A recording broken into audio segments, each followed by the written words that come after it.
show. Oh, why is... oh, that's weird. This is SSD. Why is it... Oh, no, we're good. Okay. You know how old... I mean, an old hard drive sometimes has to spin up, but for some reason my SSD was acting like that for a second. That's not good. That's not good at all, my friend. I don't like that one bit. Pardon me while my hard drive spins up. Spin it. All right, here comes the show, everybody. Thanks for being here. We'll start it in 3, 2, 1. Super Ghouls and Ghosts, un clásico llevado al tope de jugabilidad, armas, escudos, armaduras y hasta una ola gigante. Es un superjuego más de Super Nintendo. Oh, the Super Nintendo. We have another one with no ad in English. Really? Yep.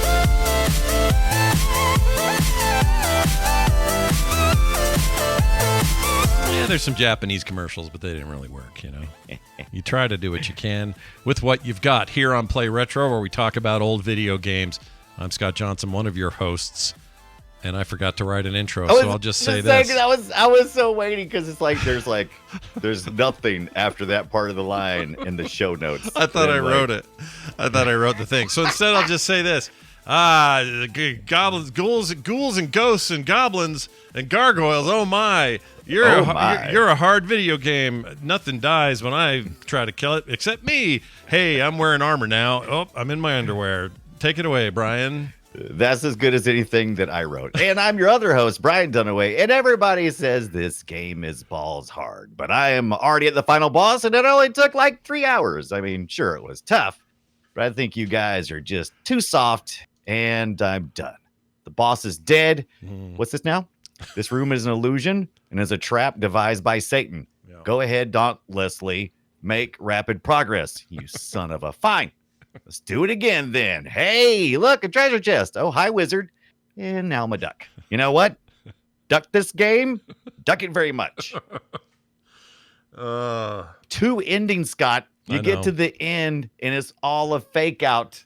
Yeah, I know. But ghosties. Let me tell you how stupid that is, because you did all this extra work to create multiple endings for a game that no one finishes.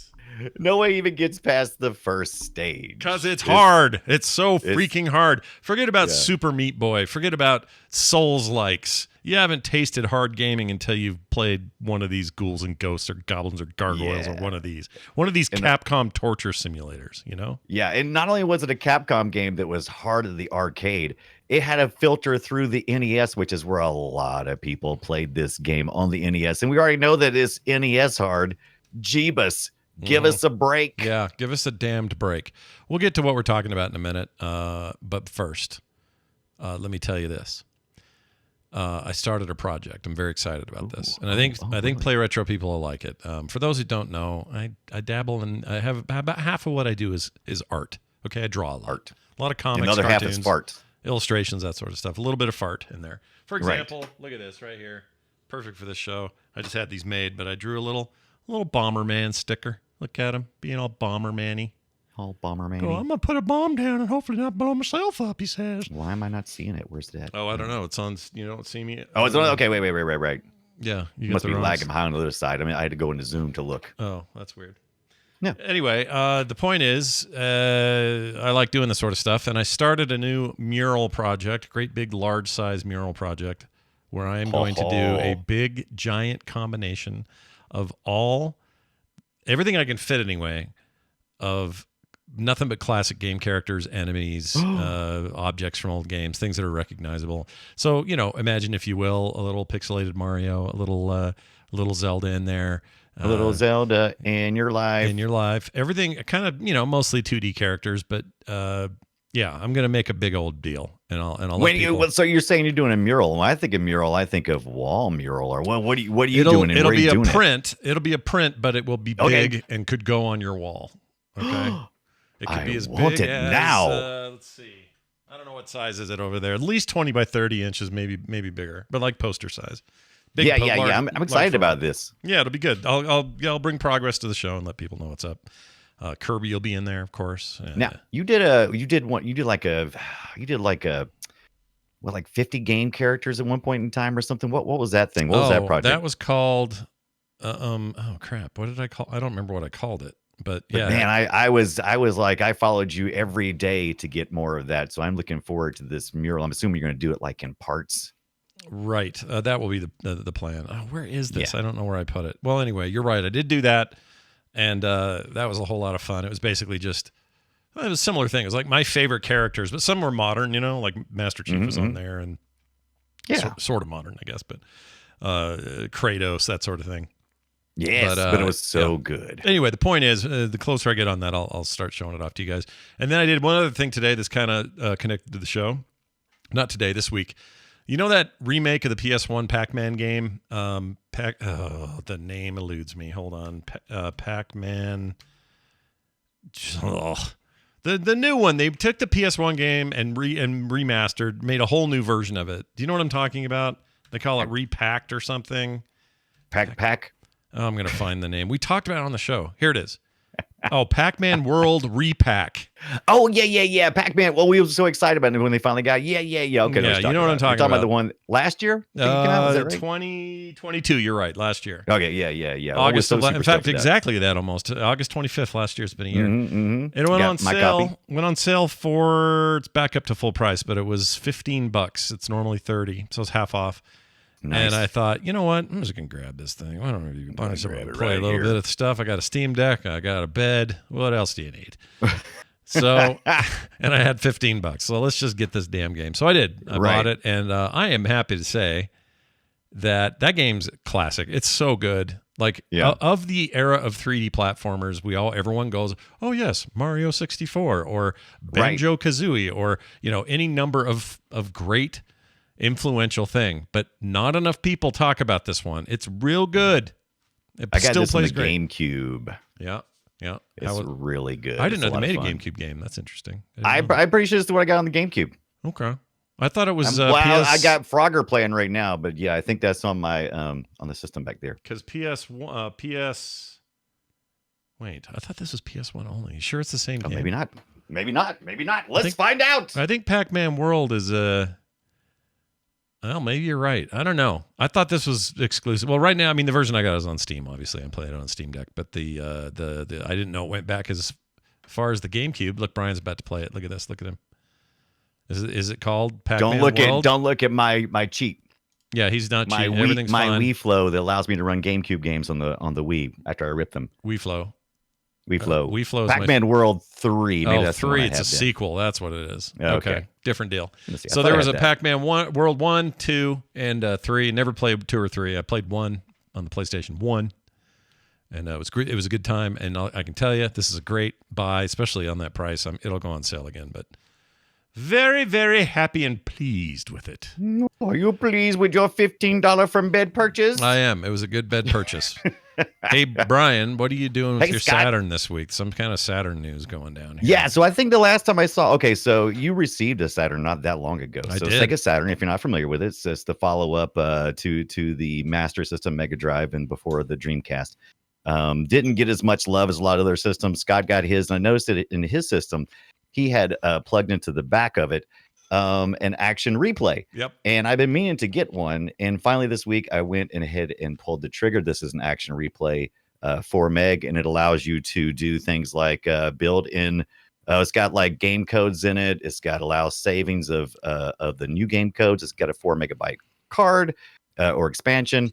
And one of the things this thing lets you do is take and play region games outside of the region you have. So I have a US Sega Saturn, and so I could play Japanese games. And that's important because this past week when I was trying to figure out how I wanted to play this week's game, I wanted to grab the Capcom Generation Volume 2 Chronicles of Arthur, because that one had several versions that were arcade perfect.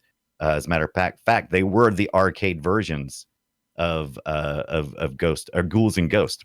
Really? So that's cool. Yeah, so we're doing that. But I did just want to talk real quick because this always confuses people when they look at the Sega Saturn. The Sega Saturn, since its release, it has a CD tray on the top, and then right behind it sits a cart slot, like we all thought. And we was like, oh, that's because it's going to be backwards compatible with your Sega Genesis carts, and it is not.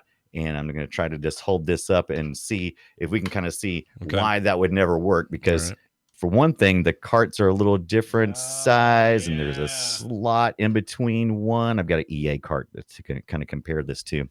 There's like a little tooth in the middle, a little there's space. And there's also like it's a little shaped differently too on the outside, so it just wouldn't you wouldn't be able to plug a cart in there. But everybody, when they see the Sega Saturn, first thing they think is, oh, I could stick my carts in there, and then they take a cart and they go, arr, arr, and it doesn't work. Another weird Sega choice, by the way. Strange choice to do what they did there. Yeah. Just make it something totally different size. Why you want to do that? Or you know what? Instead of that, just make weirdos. the damn thing compatible with the Genesis cartridges. That would have been awesome. That would have been nice. That would have been nice, but they carry weren't. it forward, you idiots. Nope. Dummies. That's right. Carry it forward. Now, as far as how my weekend went, I just got back from the mountains. I was up there with Brian Ibbett. You may, if you listen to our other podcasts like the Morning Stream or Film Sack, you know he is part of what's the word? The trifecta. He's in there. Or the quadfecta. So yeah. So he's all part of that. We got to hang out. I took the PS2 up there and we played some Dance Dance Revolution. Me and him right there. I had 2 mats and we danced it up and sweated like a couple old guys. It was awesome. You got some video of this or no? I didn't video it, but I don't know if anybody else did. I certainly, if I'd have been on the outside, I certainly would have done that. And we also got a chance to play as a group, the Oregon Trail board game or card game. Oh, how is that? It was actually a lot of fun. I've heard good things about it. Yeah. Yeah, and and it's just like the video game because you die of dysentery, and I think I was the first person to die. Really? And it was dysentery. I drew a card, which was the calamity cards, and yep, sure enough, I had dysentery, died right away. I don't know how long in real life dysentery takes, but in the game it's pretty quick. You're dead. But Ibbett ended up making it. Was about I want to say it was about a 30-minute game, and Ibbett did end up making it to the end, even though he did. I think he broke an arm at some point in time too. So like you do, yeah. On your trip to Oregon, you got to take Oregon. That's awesome, fun times there in North Carolina where you guys played. Oh yeah, and if you listen to TMS, you can get all the story about the bear that invaded my car and ate all my snacks. Opened the door. Opened your damn door. Opened my door. Took a crap in my seat. No, I'm just kidding. Why didn't you all lock your doors at night? I don't know. There was multiple cars. The first night I got up there, I was hauling out a bunch of stuff. If you haven't heard the story, 27-inch CRT TV. Yeah. Stupid heavy. I had brought a turntable, a tape cassette. I brought every retro thing I could think of, plus a bunch of stuff, so we could have a couple of retro nights. And we did, and it was amazing. We did watch movies and we played games, and it was just so much fun. Yeah. But I was exhausted. Apparently, I didn't lock my door. I always lock my door. I don't know why I didn't, but I didn't. And the bear said hello, and he went, boom, he opened it, got right in there, ate all the stuff that he could find, ate my Mentos chewing gum, spit that back out, all half chewed on my seat. Yeah. I'm like, you jerk, got his big, hairy, dirty, muddy butt print all in my chair. Yeah. So the next night I locked it and turned the alarm on. Beep, beep. And sure enough, we heard it again that night. It was like beep, beep, beep, beep. Oh, really? Went alarm's off? going off. Yeah. Oh, yeah. They were back. They were like, I need some more of those snacks, man. But not those Mentos. Those things were nasty. Yeah, that's true. If they know how to open doors, they're not new to this. You know? No, they're not. And come to find out, like we was like, oh, I can't believe that happened. And then like people are like, yeah, it happens all the time. Well, then how about a little warning? Yeah. How about a little, hey, heads up. Yeah, let us know that the bears are a problem. That'd be cool. Right. Let them know that Yogi and Boo Boo hang out around the picnic baskets. You know, just let me know. Yeah. A little heads up, please. What if your emergency brake's been up a bear's butt? What would you do? How would you feel? What could I do? Nothing, I guess. You still got to drive. I just have to accept it. Yeah. That my car now has bear butt in it. Yeah, bear butt. It's totally fine. That's what you got to do. Butt that isn't yours, but bear butt nonetheless. Yes, he did what? There was no damage except he did mess up my. I had taken a PlayStation shirt, and you know it was white, and he did step on that a couple of times. I'm pretty sure that's trash. That's kind of cool. Now you got a shirt with like big old nasty. If it was like cool like bear prints, I'd be like, yeah, look at that. But no, it just looks like somebody took some red mud and smeared it all over my shirt. Gross. That is gross. Well, speaking of gross, let's talk about the gross difficulty involved in this thing. Shall we play a game? Let's do it. Ghouls and ghosts and goblins and gargoyles and stuff. But we'll start with ghosts and goblins. All right. We'll start in the arcade. We'll start with the machine that decided that the best way to earn your quarters was to piss you off. Okay? That's what this game did. It sounded a bit like this. Yeah.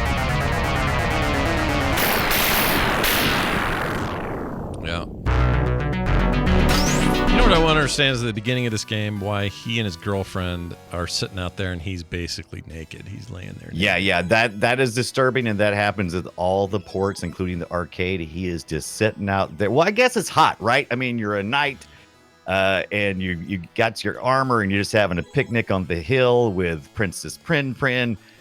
I guess I could see it. I guess, but I think I would definitely wear some undergarments. I really don't. I can't even stand getting my hair pinched with my watch band. I can't imagine what's going on. Oh, can you imagine the just any armor. fold of skin getting caught in a crease of armor? Freaking Oh, that. Jeebus. Yeah. Ow. That's nobody's idea of a good time. And honestly, the game can feel like it's not a good time either. Although once you get good at it, if you can get a little bit of decency at your skill level in this game, there's a great time to be had. All right, I'll admit that. No, there's not. Don't why you want to lie be. to the I'm listeners? not lying. I'm saying there can be. It doesn't have to be. Maybe you don't want to invest the hours it takes to get good, as the kids say. Get good, noobs. I don't know if I would recommend this. Okay, of all the games we've done on the show and covered, this might be the one where I would just put the most warning out there and say, just know. Just know what you're getting into. Otherwise, you're going to be real disappointed. Like, don't pay real money for this game because it's just going to make you mad. It's going to disappoint you. You're going to die a lot. And the people who play it online, they're like speed running this thing. I watched some of that. I am watching this bullshit right now that you have on screen. Yeah. And this guy is an expert because ain't nobody ever got through level 1 like that. This guy is an absolute hero. No, he's not. This particular video is not speedrunning. Oh my God, you see him just go vertical like that? I know. No one can do that. It's bullcrap. You're absolutely right. This is bullshit. Everything about this is a lie. All right, except that it's really happening. But what he's done is he has played this so many times. He's just memorized all the stupid shit that happens. Yeah. And I'm here to say that I'm glad a game like this exists for people who like this kind of video game punishment. I think that, the popularity of Souls-likes now, these sort of deliberate, difficult mastery games, action games, right? They owe a lot to this kind of game, if not this game directly. And I think it's great they exist. But I am not the guy they're aiming for. I never really have. I almost think, you keep saying, and I've heard the comparison a lot, Souls-like.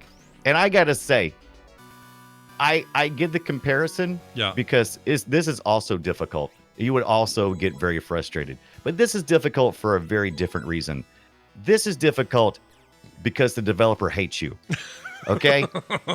They want you to be miserable is what's going on. So Tokuro Fujiwara, when he was doing his little work, so he was developing this game, and so they took it to to arcade and got a little look at see how people were playing this game. He would go back after watching people who successfully made it past an area, and he would close that hole. So he was always just trying to go back and close holes so that you could not last more than 2.5-3 minutes tops, because that's the arcade goal. That's the arcade goal. But I find that to be annoying and abhorrent. Like, it makes me mad. And it makes me not want to play your game when I hear that, because what that tells me is that they're not there to impress me, but they make a great experience. But what they somehow did, right, even though it was obvious that this was just meant to be a quarter sucker, is they made a game that is still, even in retrospect, like kind of weirdly compelling and interesting and hard to ignore. The moment gameplay is very interesting because. Okay, so it goes right up to the edge of impossible and then comes back one squeak. Yeah. And it doesn't even do it consistently. It just says like 6 out of 10 times, it's not totally impossible. Or maybe even less than that. I don't know what the ratio is. All I know is this. Like the little demon guy that's flying at you right now, right. He's a little demon on wings. By the way, there's the Satan's after you in this game. Yeah. And so... it truly is. You're going to go to hell after you get playing this game. But they come down at an angle, this nearly impossible to avoid. Sometimes impossible to avoid if you're standing on the wrong pixel. Yep. You know what I mean? Oh, yeah. So yeah, it's more than just like Souls-like was just grueling. It's hard and it's grueling, and you're kind of underpowered. You're having to hit a whole lot. But if you take your time, it's hard, but it's not like this. This you can go along and you can memorize everything. Well, and what's the speed hit you. run record for this thing? I think like 30 minutes or something. I think this guy you're watching right now is probably the speed run champion of the world, and it's probably about 30 minutes if I had to guess. It's probably shorter than Ghosts that, and Goblins. Ghouls yeah, and now Ghosts. it's the arcade, and you also got to look at a couple of things. This one gets complicated because you got speed runs for the first run through. This game does have a second run through. You get to the end of the first, and it just you have to run it again. Yeah. It literally says, spoiler. Here's a spoiler. Do you want to hear the console ending of how this goes? Do you want to hear it? I mean, I kind of do. I don't think we're going to worry about spoilers here. It's fine. No. I'm never going to see it any other way. So here's the deal. When you finish the game the first time around, you beat the big bad, and you think you're going to rescue Prin Prin, the princess. It's kind of like when the first time you go, Princess Peach is in another castle. Well, this time, even worse, you got to go back over the same exact map with a little harder, they're faster, a little harder, more of them.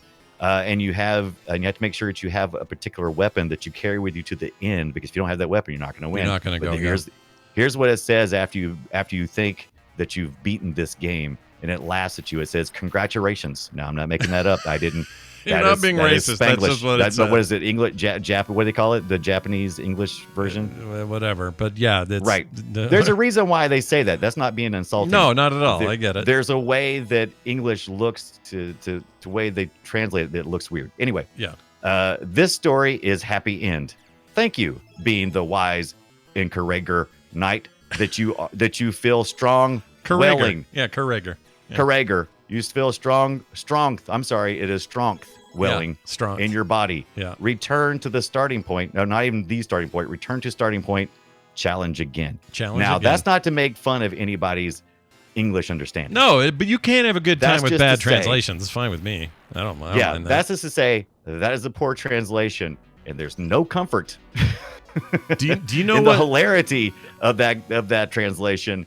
When you realize you got to do this stupid thing. Yeah, look at it this way. Back in the day, boy, this character really did skip leg day.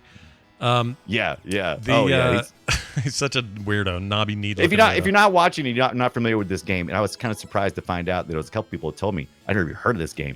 You start out, you're a knight, you're wearing armor, one hit, you lose all your armor, and you're running around in your underwear. Yep.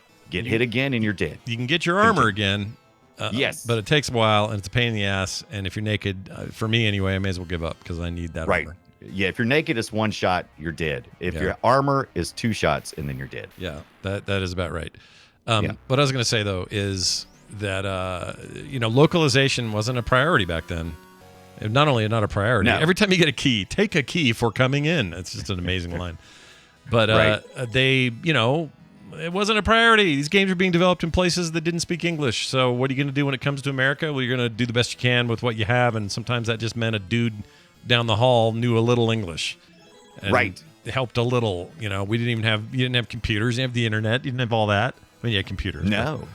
You didn't have an easy way to do any kind of... You didn't have a Google Translate. No. I mean, it's still an issue today for a lot of games, but back then it was a freaking nightmare. So, oh yeah, that doesn't bother me. In fact, I love it. I wish it was all like this. We do love it now because now it's part of our childhood memories, right? It's nostalgic. It's like, that's the whole all your base belonged to us kind of thing. Yeah, it's hard not to like. Yeah. I don't make fun of anybody who can't do English. I can't do English. No, and I live here. No, you cannot. By the way, even I say stupid stuff. So you mentioned it's a 2 loop system in the game. You got to go through it twice essentially to call it a run. And as rare as it is, there are a bunch of speed runs. The current record holder is in Japan, 14 minutes 20 seconds for the arcade. Nice. That's a clean run, by the way, without any glitches or cheats or anything. That's just straight run through the game. That is pretty good, but also, knowing that you can beat Mario Brothers 1 or Super Mario Brothers 1 in about 4 minutes, It just goes to tell you, even on a speed run, this game's hard. And like, Yeah, it's and that's still a gonna good take a while. comparison because the Super Mario Brothers came out for the Famicom at the same time this was being released to the arcade. So this is very early on platforming, and we had a couple of directions that we could go in. And I am glad that the Mario went further ahead with platforming. I mean, you could argue the this. Super Nintendo game, which we'll talk about soon, the Super game, is it's more forgiving just by the nature Yes. that it's on your console. Is the number one thing. You're not putting quarters in this thing, but they learned their lesson in not wanting to be just hideously hard, but it was Right. still hard. That game's still hard. I played that this week. Yeah. I was still, picking my teeth off the ground after I was done. It was hard. And when I was doing these ports, I kind of ran through all the ports that I could, and I did play the arcade. The arcade by far is the winner. If you're wanting to play Ghosts and Goblins, and you have no nostalgia, I would definitely recommend playing the arcade because it's just gorgeous, it's beautiful, it's responsive. It's going to give you the best chance for having a good experience and still feeling challenged. The runner-up is the NES, just because it is pretty much, even though it does not look nearly as good, it's the arcade version. I mean, it's got all the same beats. It's a little harder because you got character flashing, and it kind of exposes something that was already kind of funky about this game, and that is your collisions, your sprite collisions. You sometimes you're like right on top of a character, and you're like, oh, how am I not dead? So you kind of almost stop moving, then you realize, oh, I'm still alive. And so that's kind of weird, but it's not bad. I looked at the Commodore 16 version, which I have a Commodore 16 in my possessions. Reason why I was taking a look at it, I emulated it, but still, it was not good. It was bad. It was jank. It was you shouldn't try to run that on a Commodore 16. It is a stripped down Commodore 64. Don't do it. Yeah. But if you're looking for an easy experience for this, I would say that the Game Boy Color. Oh, is that the simple one? The easy one? It is easier, even though, but they had to kind of do that because we've talked about Game Boy ports before. The screen is so much smaller, and the sprites have to be so much larger to the environment. When you're playing a game where when an enemy enters the screen, they're suddenly like nose to nose with you. They adjusted the gameplay so that there's not as many characters on screen at a time. So if you learn the maps and it's still 1-to-1, it still looks like on the Game Boy. So if you learned it on another one, you come here, you're going to be able to translate most of that stuff over, but just fewer characters. And so I found that one to be a little easier. I played that in bed while Scott was ordering Pac-Man World on the Steam. You probably did. I actually was out of town when I did this. I was at a hotel, and this was a double test. It was like, how well is this internet going to pull down my 5 gigabyte file? Right. But also, I'd like to play this, and so I did. Yeah. Let's talk about the next in the series. It's not like a straight through thing here, but we had like Ghouls and Ghosts in '88. There's a whole bunch of this, like ports and versions and whatever. This is 3 years later, and you're talking about let's see, Arcade, Genesis, ZX Spectrum, Master System. I'm guessing the winner here is Arcade again. You're going to like that one the most, right? Yeah.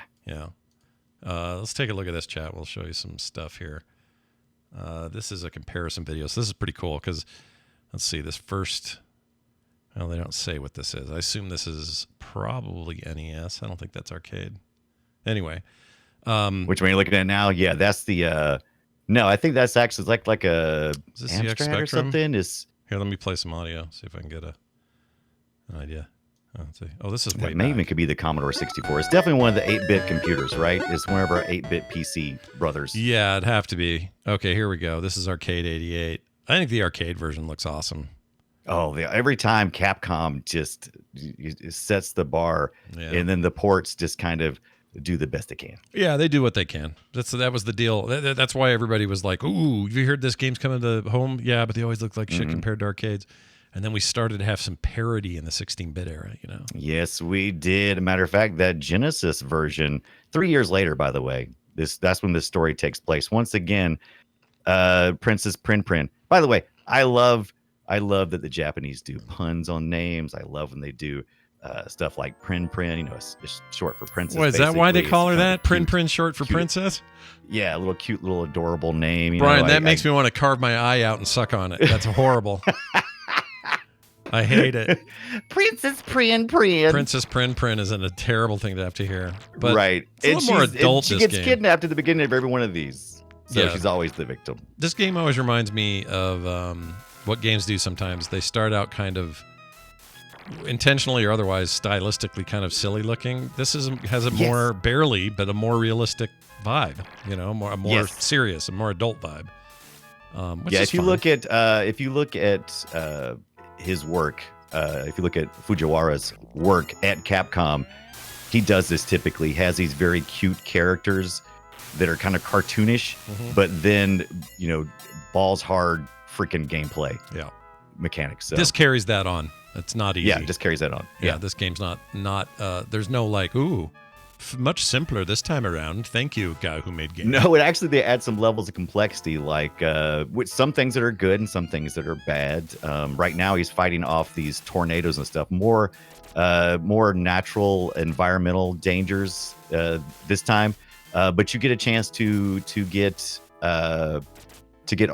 different armor. So Right. this person who's playing right now very smartly was able to get to the golden armor, which allows you to use magic. And you see there's a magic bar down at the bottom that illustrates how much of the magic. Yeah, and it's different with each type. It also has Right. one less stage than the previous game, I think.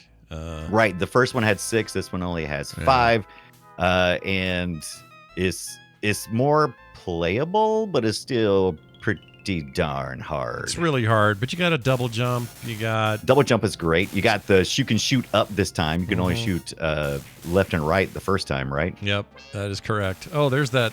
By the way, see this guy is fighting right now. This boss. Yeah, This that is- demon. What's the way they call those demon mask things? Oh, It's basically this. So our art this week is Brian as the brave knight, and then me as this boss. Yes, Basically, that's it. That's the one. That's you. I love it. That's Man, look me. at that. But anyway, the game is also on the Amiga, which we're now going to see a little bit of video for, and that version looked pretty good for it was an Amiga, but Yeah, I think the Amiga was a very decent port. I liked it. yeah, that's all right. I didn't play it in Right. this run, Once again, but I saw some 8-bit. video. Yeah. Right? Yeah, It's 8-bit, right? Is it 16-bit? It's Is it, 8-bit. the Amiga was this 8-bit. Amiga version should have been 8-bit. Well, yeah. Amiga had a fancy sound chip, but I think video fancy wise, and didn't have a. Was it one of the first? I can't remember. can't remember I either. need to get an Amiga in my hands so I can tell all the things. I just remember Amiga being talked about by all the people who had one, and I never did. I just remember Right. being, man, I'm really missing out on this. Yeah, I found Obvious thing. I want to get an A500, which is kind of like the stripped down version, I think. But that's the one that a lot of people had. Was that the min? No, there's a mini. I have the mini You do have the A500, mini, which okay. is gorgeous, and I would love to get the real deal of that. It's on my list. Oh my gosh, the way it did that electrical attack is real stupid. Look at that. Right. Yeah, that looks I bad. like that. I kind of like it's pretty stupid. And you get some slowdown here too as well. But got these guillotines Mhm. that you have to kind of you got to navigate through. It's like, yeah, geez, I want you Yep. to throw something else in there. But it did remind me of Gex. So Yeah. I felt like I was seeing a lot in Gex what I saw here. Just as a little background of my experience with this game, I never played. I don't even think I ever saw Ghost and Goblins or Ghouls and Ghost at the arcade, my local arcade. I don't remember it, or Really? either that or I just totally ignored it. Mm. My experience didn't start until Super Ghouls and Ghosts on the Mm. Super NES. Yeah. A friend of mine had it, and then the next experience was the one that was Super Ghouls and Ghosts. I'm sorry, Ghouls and Ghosts, which is the second one Yeah. on the Genesis. But that was later on. I didn't get it when it came out in '88 or whatever. Sure. So those are my only two real experiences, and I thought I was lagging behind, but I was really amazed this past week. Their They're naming earlier in the show. convention. Their naming convention sucks. They shouldn't have gone Oh, yeah. from Ghosts and Ghosts and Goblins to Ghouls and Ghosts, and then Yes. Gargoyles. There's a bunch of other stuff later, but it's just it's confusing. I could see It why is people get confusing. It's confused. very hard to if you just ask somebody on the street, if you said, well, you name the Ghosts and Goblins series in order, Yeah, it'd be you'd like say- if you, Ghosts yeah, and it'd be Goblins like, 1, ah. 2, and 3. right, Like everybody Meow, else. The other thing I was going to say, so as far as my order goes, I played the arcade version first of the first game. Not much of it because, again, that game was brutal.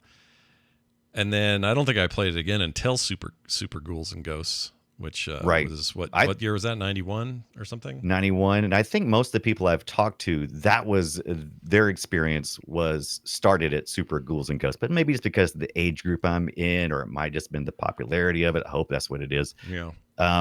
What was your go-to? So all these games kind of play somewhat the same. Usually in the first couple of levels, you go left to right. You do a little bit of platforming, but mostly it's kind of like a run and gun almost. Mm-hmm. And then as you get further in, you'll usually enter into a vertical stage where you'll do more vertical platforming. Mm-hmm. So that first level, are you more of a just run as fast as you can? Because you don't have to kill everything along the way. No, you can don't. totally avoid stuff if you want to. Or are you like every inch of ground made is your plan? It's funny you say that because most games I'm every inch of ground. Explore and loot everything is my usual vibe. Right. In this game, no. In this game, I'm like, get me from A to B to C to D to F all the way down to frickin' Z as fast as I can get there, because I'm on literally my own dime here, or quarter, as it may be. And I don't have time to go get pickups when I know I'm going to die if I dink around too much. So I'm just going for it usually. Right. And I'm usually not thinking of that. I'm usually not thinking about picking up everything, but I am thinking about just moving a little bit, watching who's popping up, making sure that my feet are in the right spot. Because there's a timer. Yeah. And I think the first one, I don't think you can extend your time, but it's usually like a minute or 2 minutes or something like that. I think it starts at 2 minutes. I think the time only extends when you get to per stage. So when you get to the end of the stage, if you beat it in the time they gave you, there's no little clocks to pick up to make it longer. You just start the next stage and have a new timer for the next stage, and that's as good as it gets. I hate timers, by the way. I do too. I hate me some timers, but they're a little more giving in Ghouls and Ghosts. The second one, they're not as bad. You have pickups where you have characters you can pick up, little stone statues and stuff that you can pick up that will. Some of them will give you, a little boost in time. Some of them will actually, as a bad thing. We hadn't even talked about getting transformed. I talked about it in my intro. In the first one, I think you get transformed if you shoot a tombstone like 15 times. A wizard will come out, or maybe it's not a wizard; it's a bird of some sort, and he'll curse you to hop along as a frog for like I don't know, I don't remember 10 seconds or None something. of this stuff was obvious back then. It felt like those were secrets nobody shared. Yeah. It was I kind of knew it. I didn't either remember it or I didn't know it. And when I was shooting the tombstones, like, oh, they're sparkling. This probably means if I do this enough times, something's going to happen. Sure enough, something happened. Turned me into a frog. I laughed, hopped along a little bit. And I thought, hey, that hopping looks like it's a little bit faster than my run, because this knight runs like a goober, right? Well, that's the question. Do these benefit you? Are they like power-ups when you're a frog? Well, you can't shoot, but you can jump. So I guess if part of your strategy, I think it's going to be up to the individual player. I feel like I can jump higher, and I feel like my hitbox is smaller when I'm a frog. Yeah, that's true. That could be all in my mind. That could be all I in think my you're. mind, but, I mean, possibly, but I'm guessing. Well, actually, I guess I don't know either. Maybe not. Right. I don't know. They're gonna make you a little frog that's like a third the height of your dude. You'd think it'd be a smaller hitbox. Maybe not. You would think so, but I don't know. It just could be just all in my mind. But it felt like a bonus to me. So sometimes I would do it so I could get past it. But it doesn't matter, because when you go against some of those characters, they just jump at you and you have zero time to react. They just come flying at you. And there's no timing involved. You can't. It's just like you're dead. You're dead. Well, the nice thing about the second game is you could shoot up, which is cool. Yes. Yeah. Yes. Big fan of that. I like a shooter, or a run and gun shooter, where my gun is not locked in 4 positions. I really like to be able to move around, and that was kind of a new concept back then. By the way, this right here is the NES. I think the NES version. Actually, no. This is still Amiga, I think. Okay, I'm gonna say that's either that or a Master System. No, it couldn't be the Master System. I would think it's the Amiga. I'm pretty sure the Amiga is a 16, but I'm not 100% sure on that. But I don't know. Seems like I remember it being a 16. Oh, this one's pretty wild. This is Genesis. I like the Genesis version. This is the one I played this week. Oh, it's in very, very, very small writing. You can see it. Oh, is it down there? I can't. Oh, see there it that is. well, Yeah. It's very small. Yeah, this is Genesis here. This is the one I Genesis. played this week, and I liked this version of the sequel quite a bit. It just felt fast and tight, We've talked about it a million times. We'll talk about it again here. Sega Genesis is great at drawing a lot of sprites. No slowdown. We have slowdown in the NES version of these games, as well as even into Super Ghouls and Ghosts. There's a slowdown. At first, I thought it was my emulation, but when I played it on my real SNES with the real cart, there were still slowdowns. Not on your Genesis. That thing is fast with the sprite draws. Yeah, it's pretty good. Sounds terrible, but it's good. Sound is terrible. The SNES whoops up on the Genesis for sound. Oh yeah, always though, right? Always does. Yeah. Speaking of which, let's play a little bit of that before we talk about this this next one. Here we go. Here's some sound from your SNES rather. Come in. Here we get to some fighting. I mean, you know, you can tell you're listening to a Super Nintendo game. Yeah, But it's superior to like it's always it seems to be over its competition. This is the game that I think most people think of when they play Super Ghosts. Excuse me, I still screw this up. Super Ghouls and Ghosts, 1991 SNES. This is the game that I feel like certainly extended the IP for a longer time. Otherwise, I think it's about now you'd start forgetting this thing exists. You know. And at first, I thought, oh, this is just Ghouls and Ghosts. It's just the SNES version, but it's literally another sequel, and this is pretty much only it's a whole new game, on right? Like Nintendo. Yes, it's a whole new game. Yeah. So I mean, it's still the same gameplay for the most part, but it's a total new game. Yeah, it's new levels, new maps, new levels. Same old Prin Prin bullshit, but it's at least Yeah, you're doing something new the whole time. You don't start in the same places or any of that. My favorite part is the changing landscape, especially in the beginning where the land like rises and sinks and kind of forces you to go to different paths and stuff. It's very smart, very clever. Yeah, it's really cool. And graphically it's good. I don't think it's as speedy as the Genesis version of 2. Correct. But they also weren't really going for that. Oh, this reminds me of that board game I just played this past weekend with those towers dropping skulls. We played Return to Dark Tower. Oh yeah, the Return to Dark Tower. I heard that's awesome. Oh god, it's so good, dude. Yeah. So good. Problem is, they don't sell them retail. It was only Kickstarter rewards, and if you had one, you spent $500 or whatever the hell it was. Yes, I think you get away with as little as 2 something, but to get with all the really cool stuff like we played. Yeah. Oh, the neoprene mat and the little tokens and stuff. Oh, so freaking sweet. I felt pretty awesome. Yeah. This is damn, that scared me. That clam. This is a game I think that clam almost get you. Yeah, that clam almost got me. I like this game quite a bit, and probably of all of these that if you said, "Hey Scott, are you gonna spend any more time with us after you guys cover it?" This might be the one I'd do. Yeah, double jumping. You got some shield action. Once again, we got our armor upgrades and stuff. Like you said, still Prin, still 2 run-throughs. 7 levels, so a little more levels this time. Alternate paths, which I appreciate, making it a little different since you'll have to go the same route each time. Right. Ain't nothing worse than having to turn the car around and drive back the exact same way you came. Don't like that at all. I don't like it in life. I don't like it in video games. So. Right. Don't care for it. At least give me some options. Yeah. Let me turn down a different road. Yeah. It's interesting. I know that there was some attempts to bring all this back in 3D in the PlayStation era, GameCube, PS2. Those games were not Maximo series, or is that what you talked about? Yeah, that, but also there's like even last year, 2 years ago. No, last year, there was a new game called, it was basically a remake. Yeah, the Resurrection, I believe it is. Something, Rebirth. Ghouls and like Ghouls. Yeah, I think it was Resurrection because I said Erection. Yeah, Erection. That's how I remember stuff. I know how you remember things. But yeah, these giant bosses though, man. Oh yeah, this huge bird. Beautiful. This bird's awesome. Yeah. But I don't know how that is, that new thing. I didn't even know it existed till we started doing research for this. And, yeah, me either. I did not know at all until we did research, and it had mixed reviews. I didn't look to see why there were mixed reviews.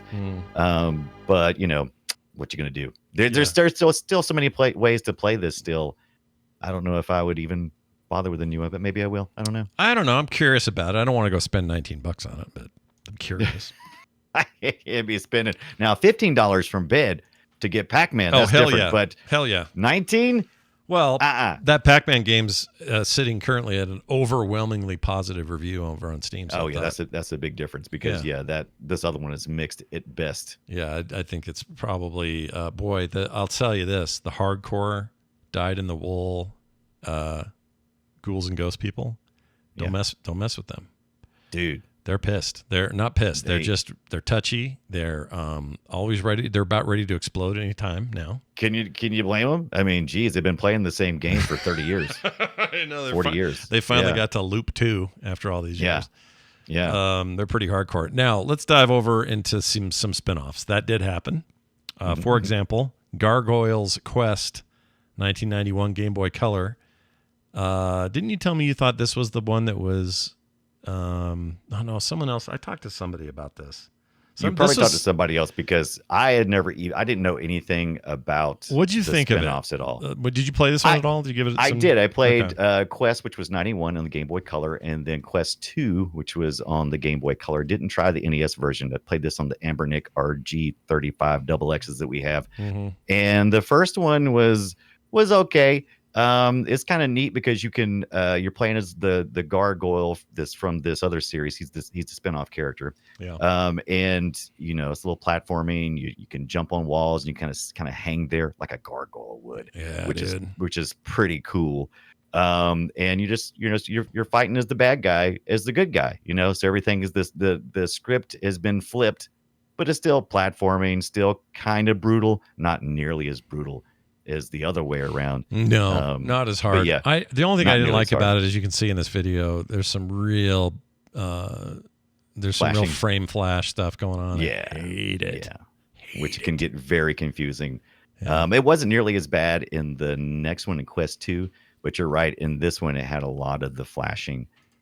Best if you could play the second one on the NES. That would probably be the best way to play it. Yeah. If I was to take a stab at this. It's okay. Do we know how these did these sell okay? I don't know how these did. The Gargoyle Quest, of course, not nearly as popular as the Ghouls and Ghosts, but I think it did okay. Hey, it facilitated a sequel. I think that says something, right? I wonder what these would be today. I was thinking this last night. If Capcom, they're not opposed to reviving their own series. Right. What would they do here? Would they make a proper 2.5D, attempt at it? Or would they do, I guess last year, we know what they did last year. Right. But what could they do to really bring this thing back in the way that they tried to bring back other franchises? And I'm honestly kind of at a loss. I don't know. I don't want like a third person game. I don't want a first person game. I don't know what I want from this series. I think maybe I'm good with them just not making new ones. It's fine. I think if they want to make an updated, with updated graphics or something, even then these graphics are so charming. I just can't see how you could really much improve, especially on the arcade stuff. Now you could remake an NES version, but then it would just like the arcade version. So what's the point of that? Yeah. Why are you doing that anyway? I guess, a remastered, completely redone sort of widescreen pixel attempt. Yes. I could maybe be down with that. But this thing they made last year is not that. It's weird. It's like looks like paper cutouts or something. Yeah. Which was, it was an attempt. Let's see if I can find that actually. Because I think that's just, what was the, hold on. Ghouls. Might be the reason why I didn't review very well too. Because it's just, where do you go with this? I mean, it's just, its main charm is just being nearly impossible. I mean, it's definitely not, you're not playing it for Arthur. I mean, how deep does that character get? Not very. You're not playing it for Princess Prin Prin. We never really dug into any kind of story. The Gargoyles Quest has a little more RPG-ish type of interaction where you're doing some overworld stuff, talking to characters and that kind of stuff. A little deeper story. I think maybe Gargoyles Quest will probably have a better chance.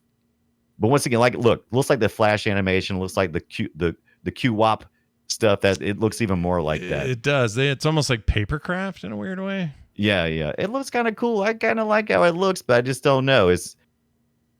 I don't know. I don't know either. I'm really torn. All I've done is see it, so I can't say because I haven't played it. But there's something about this that looks a little cool and then also cheap. I don't know. I can't explain it. Yes. And even the first one looked kind of cheap, but it cheap in a retro kind of way. Whereas this just looks cheap. It looks like a a phone game or something. Yeah, it like somebody. Like you want to put real money into. Yeah, that's a. I don't know how. But even saying that's insulting because a lot of work probably went into this game. It's probably a pretty smart game. Oh, it might be. It doesn't matter though. Like if your impression is whatever it is, it's like that's their problem. Although the reviews are mostly about gameplay and him running too slow. I've noticed. Oh, that's funny because that's kind of his thing. He's running that character right there is running at the exact speed that you would expect. Now, if those people are annoyed by that, then they need to get the Master System version of I believe it's the Ghouls and Ghost. The Master System version is much easier, and when you get your some of your upgrades and your weapons and your suit, your armor, you go faster. You can go much faster. So what happened? I think what that's happened exclusive there? to the Master System. Why is the Master System that way? The people who did the Master System port said, "Bump this. This is unplayable," and so they made it more playable. I love that. Yeah, and I rated that as the easiest experience. If you're looking for Ghouls and Ghost, if you can get a Master System version, that's the way to go. Even though the arcade looks the best, plays the best, is most responsive, the Sega Genesis definitely the runner-up. Still lots of fun, very fast, really good arcade port. And then the easiest is just the Master System. They just took a total different direction. Yeah, with how you play. I have to check that one out. I did not play that one this week. So yeah, I played a little bit of it. And I was like, oh yeah, okay, I see where you're going. You can also get this in Capcom Generations Volume 2. There's something called Chronicles of Arthur. Or that's the whole collection, I guess. It's got several games on it, but the Chronicles of Arthur. Yeah, it's got PS1 or a Saturn. These are Japan only, though, right? Only Japan, I think. The PlayStation version was Japan and Europe, and then the Sega Saturn was Japan only. It's the reason why I picked up the Sega Saturn Action Replay so that I could do some imports. I looked at picking this up as an import from Japan, so. And I do think it is Maximo I'm thinking of on the 3D thing. They did was Maximo... That's some of people's first experience with this series is the Maximo series. That's what I'm thinking of. I'm thinking of that, and I'm thinking I didn't like that. I think I played that back in the day and thought I didn't like it, but maybe I might be thinking of something else. Capcom I think if you played the first ones and then you went in here knowing the connection, I think you might be kind of disappointed, but I think if you just never played it and it was just a game, I think you might have liked it. And I think if they were trying to modernize something today, it might look a little like this, Right. Obviously higher res, more effects, all the stuff we do today, but it would be a third person behind the shoulder, run around, slash stuff, open up chests, all that kind of bullshit. Right.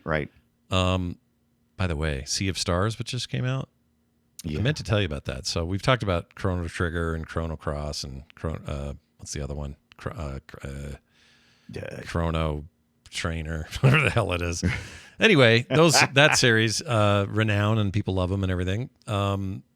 This Sea of Stars game is an indie game made by a team from France, I believe, where they took some of the concepts and ideas and storytelling from that game and some of the combat from that game, as well as the Mario, like Paper Mario and Mario RPG combat, like timing combat and that kind of stuff, and made this game. And dude, it's retro as hell. It's all pixelated and stuff. Beautiful game. So far, it is. Look, for a year that's had some of the best games ever made, Sea of Stars is already on my short list for best game. Nice. Nice. I haven't checked it out yet, so I think you'd like it. List. I got it for $30 on Steam. It's also on Game Pass and PlayStation Plus, so you don't have to buy it if you don't wanna. Well, there you go. Those are the games, and I went through the manuals and all these too, by the way. Yeah. Now this is one thing I want to talk about because there is always this thing like if you're Sega, your mascot is Sonic. If you're Sony, for a while it was Crash Bandicoot, and maybe later it was other stuff.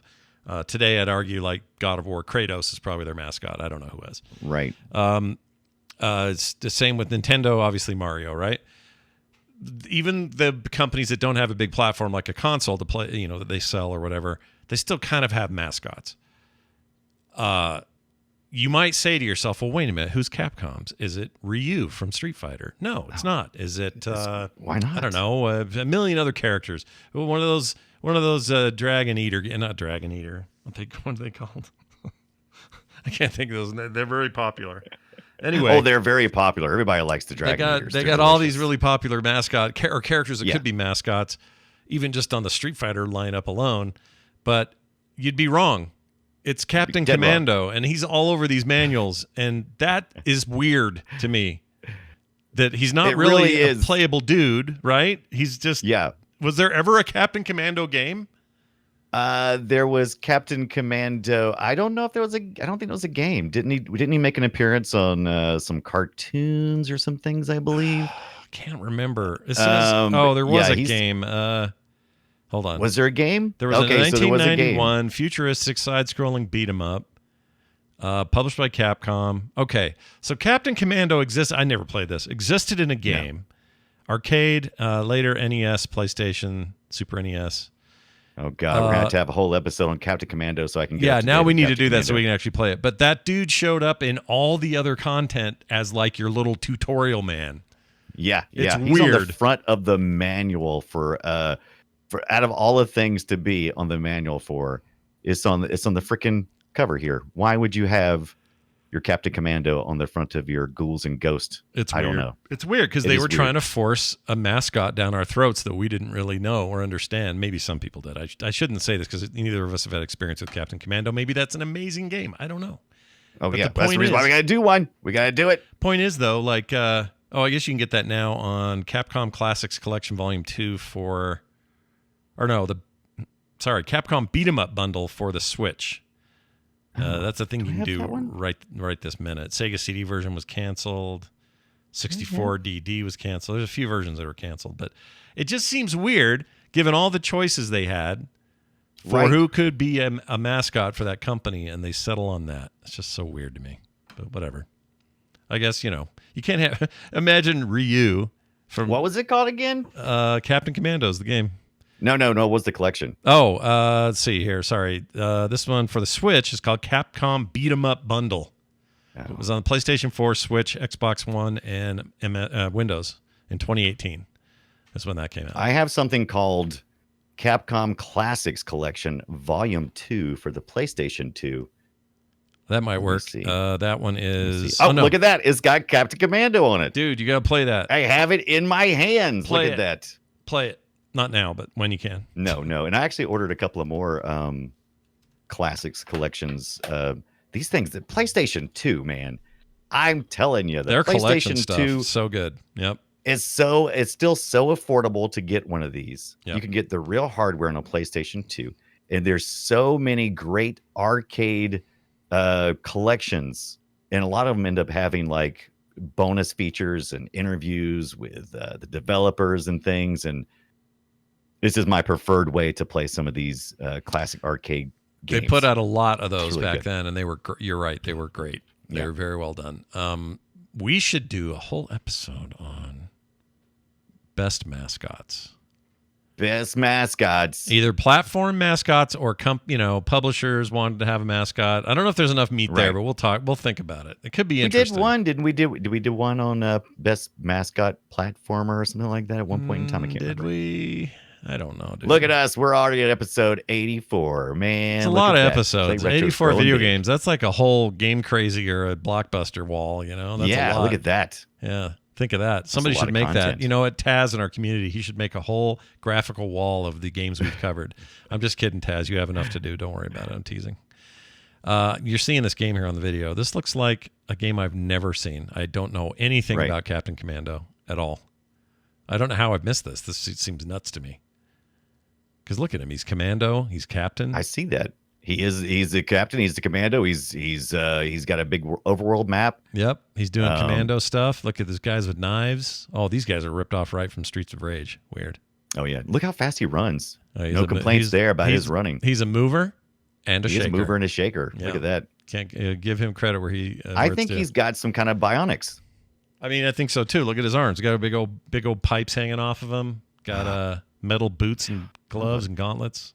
He's so 90s. I guess I got to get into this. Look at these half-naked ladies after him. This looks like fun. I love how you followed that up with half-naked ladies. Oh, this looks like fun. Looks like a good time. I like it a lot. But it also just looks like Final Fight, so I'm not sure what the value of this game is. But right. Anyway, I'm looking for the cartoon now. There's got to be a cartoon, right? There's a cartoon. There's a you think there's cartoon. always a cartoon? It's got to be a cartoon, right? Maybe not. I don't know. Let me see. I've got a thing. I don't here. see one, but I see like some fan-made things, but I don't see any. There was a comic book. It looks like. I'm looking here. Yeah, there was a comic book. Legacy. There's some. I can't wait for everybody to email us or send us a text or whatever next week and go, God, you guys, how do y'all not know about Captain Commando? He's like done everything. Oh, he's in Marvel vs. Capcom and Marvel vs. Namco. So he's in those fighting games, SNK versus Capcom. He's a feature in there. But other than that, okay, November 91 issue of Sinclair User, which I don't know what even that is, gave the shared award for games most likely to save the universe as one of the best superhero games, along with Spider-Man the video game and Captain America the Avengers. So it was well thought of. People liked it. Yeah. Famitsu gave it it's not here, never mind. Don't say it. Anyway, I can't find a cartoon. But if anyone can, I can't find anything either. can. And now I'm reading something that says 80 years of the greatest superheroes. Captain Commando, Golden Age Archives. I don't know what this is. PD Comics. Look at this huge piece of meat he can eat if he's not feeling good. Oh, and there's like a zing. Oh, is that how he powers up so he can live deal longer? With the frog? Oh, and this Lizard game, Man? This game supported the arcade game anyway. Supported four players, so it was one of those big ones. Yeah, look, he ate that big ham with a bone sticking out of it. Ham, big bone ham. All right, there's your look at all. It's bone in. Speaking of that, it is what bone in. There's I never talk about it though, but there's one villain or one bad guy in these games, especially in Ghosts and Goblins. I think that's the one they show up in the most. It's the ghost. And they look like somebody took a pork loin and wrapped them into something. You know what I'm talking about? Oh, yeah. They look like a burrito with a bone sticking out of it. I gotta hate those guys. Yeah, there's some interesting character design in that game. Yeah. But if you're playing it at home, let us know what your tricks are to beat it, because that game's hard as shit. Hard. All right, we're doing this. Destroy it. Guess our game. Time to play a little audio. We both have 3 questions we can ask. We give some hints here and there. The person doing the giving the hints can hint as much as they want, actually. There's no rules in that. Comes to that. But Brian and I can only ask up to 3 questions. And no cheating, no looking at the chat. Chat, you shut your mouth. Just kidding. The chat can participate, but we're just not going to look at it. Shut your mouth. Yeah, this is a part of the show where we interact with the chat room because they're really good. They're very smart at this, but we don't look at them until game. until we're wrong or right or whatever. Right. So here we go. I'm going to play mine first. Here's some audio. Here's your hint. 1999 Nintendo 64. Oh, Nintendo 64. Okay, give it to me. Here it is.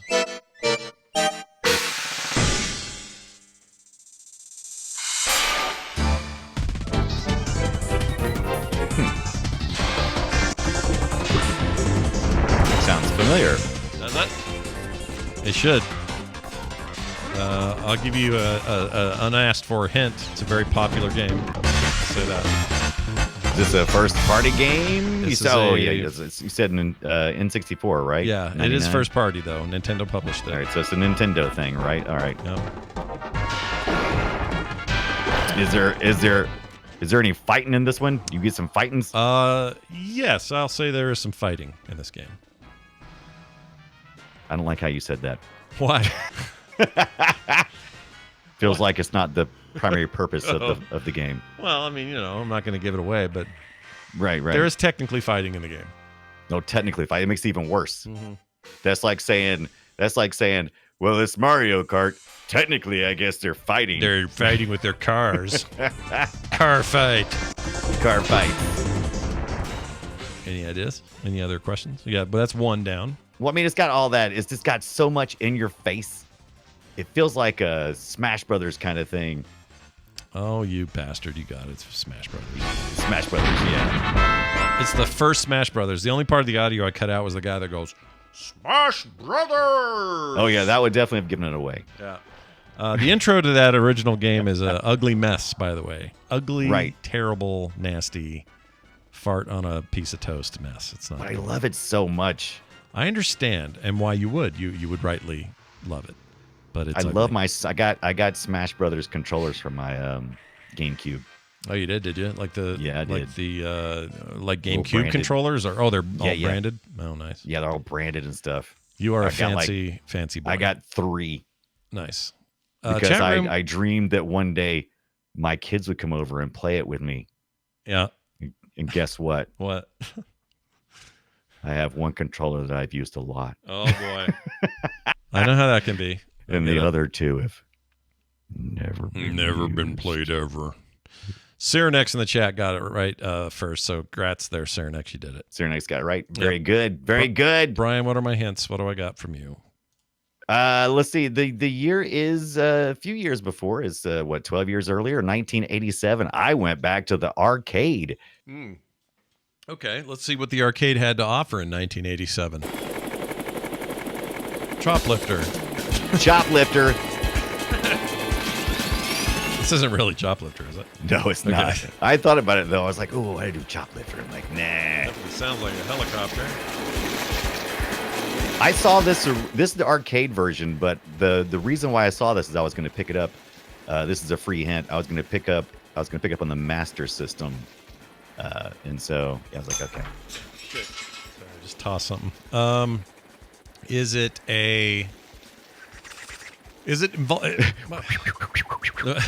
side scroll or top down scroll? You know what I mean? Like Right. Oddly, it kind of does a little bit of both. A little bit of both, eh? Yeah, it's a interesting. The arcade looks really good. I'm kind of interested in it, but it's mostly third person. But there are parts where there's a little side scrolly parts and stuff. Okay, let me hear some of this. Or top down, I think it is. It's got good sound for an 87 game. Like I said, it is the arcade. All right, I'm going to try a couple of them. I'll just throw these out. All right. Is it... I remember playing it. My dad had this game in the arcade he ran called Twin Cobra. Is that it? Ooh, that's a really good one. No, it's not Twin Cobra. That's not it. Okay. No. That was released around then. Right. It's very close though. It's in that vein. Is it the other one we had around then was a game called Thunderblade? Ding ding ding. Is that ding. it? It's Thunderblade? Is Thunderblade. Oh! Based on that Blue Thunder. Was series. it? It was like a little ripoff. Yeah, a little ripoff of that. It's a Sega. It's a Sega joint.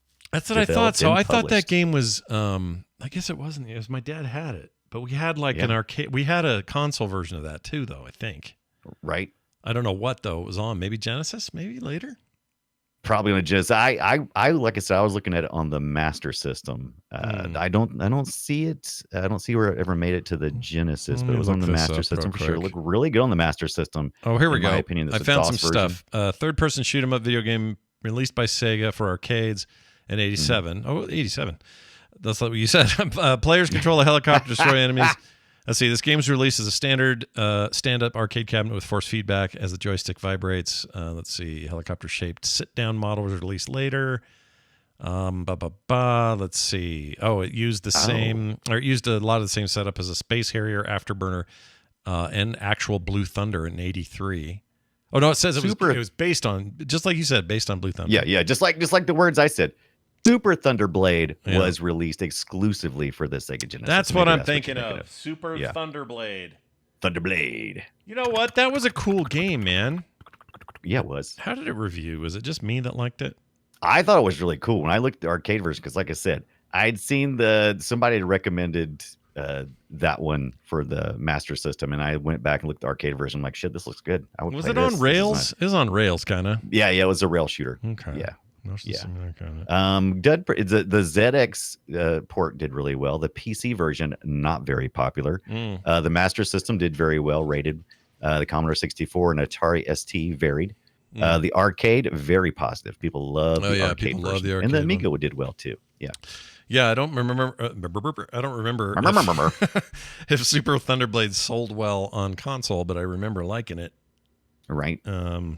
Oh yeah, I'm looking at this now. This They looks reviewed well. sweet. Yeah, let's see. IGN recently gave it a 4 out of 10. Said the frame rate was too jumpy.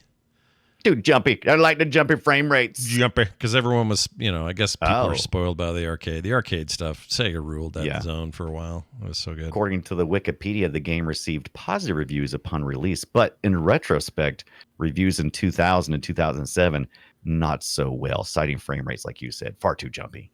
Yeah, far too jumpy. You don't want jumpy. Jumpy's for dummies. Get out of here. Well done, everybody. Me and you both won. I know. We did so good. We did good this week. I feel good. We're both winners. We're both winners. Not losers, winners.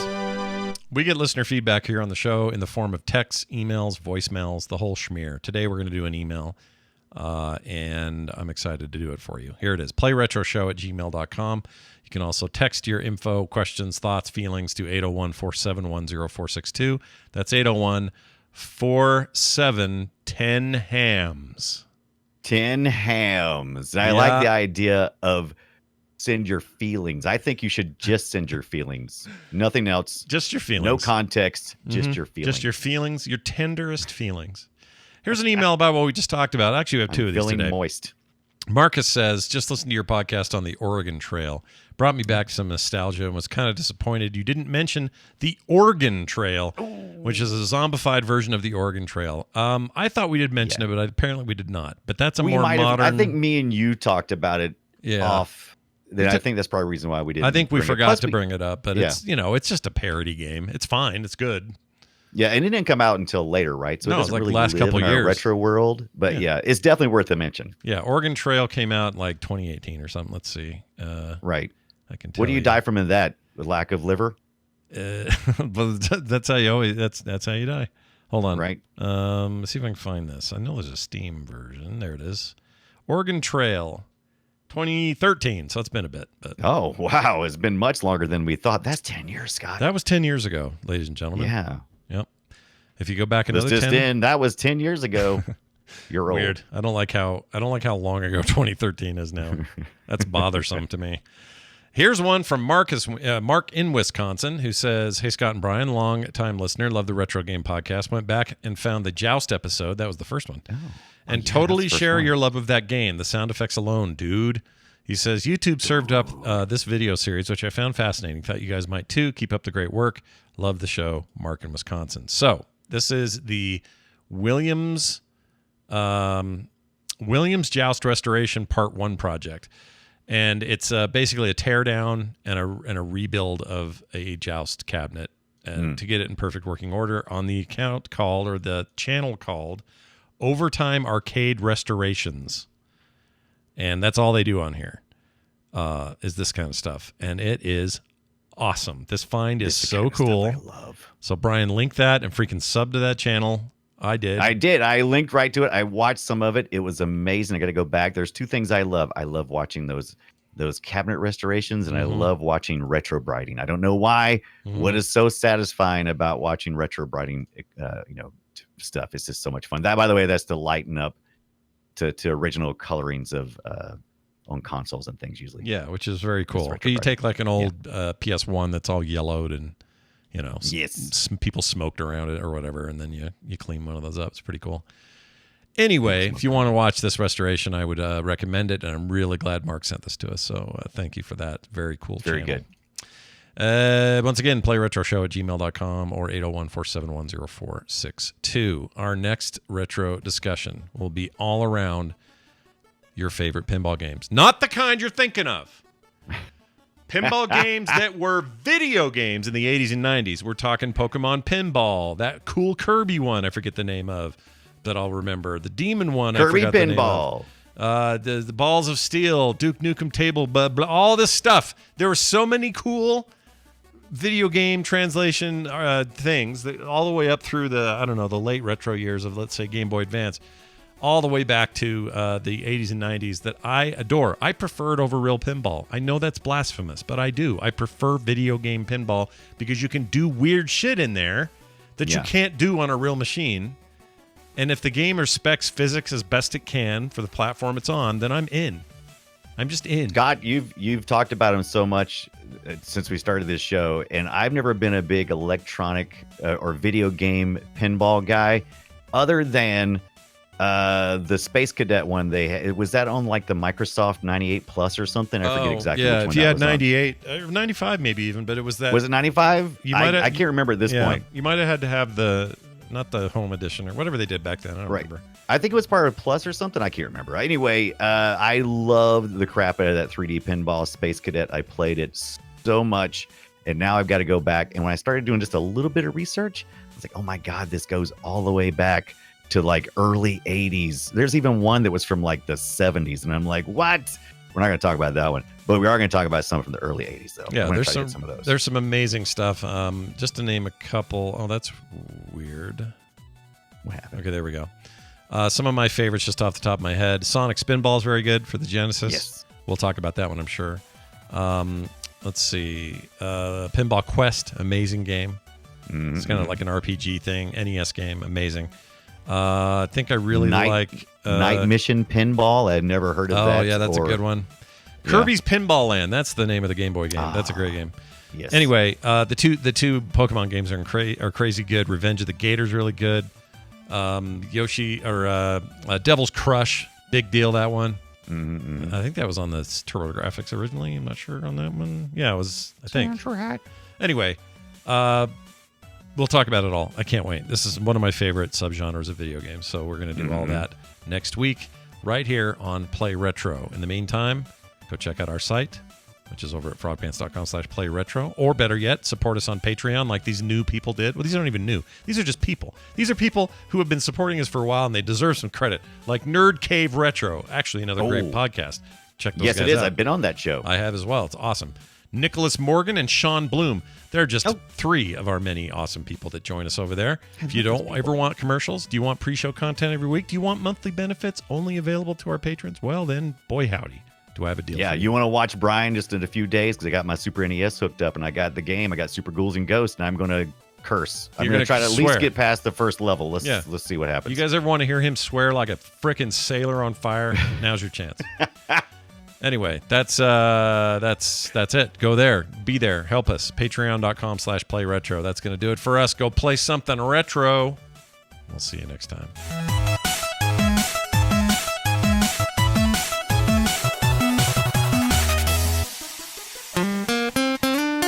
Get more at frogpants.com. Oh my God. That music was so good.